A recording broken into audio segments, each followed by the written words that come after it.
All right, so here we are.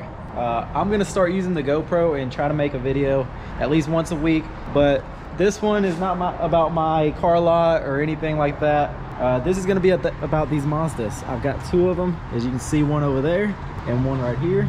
And this one right here has a weird issue. We replaced the door, and after we replace the door, when we hook up the window switch, the car will not start.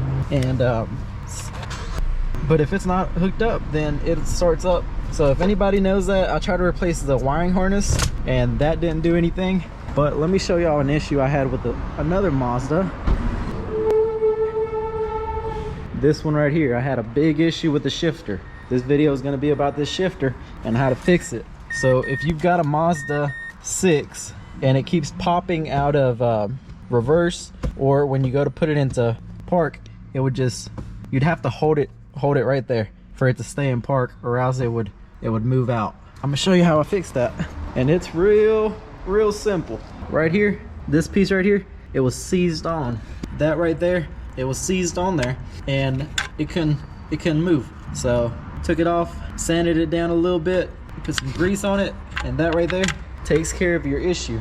And then this car is gonna be ready to go. Pretty easy fix. We replaced the shifter thinking it was that, and then saw a video online, but I searched forever for something to show me what to do on this one. But that's it on this video. Let me know if y'all want to see more content like this. Quick, easy video. That one right there has a fuel issue. I can't figure it out. Might make a video on that one. See you on the next one.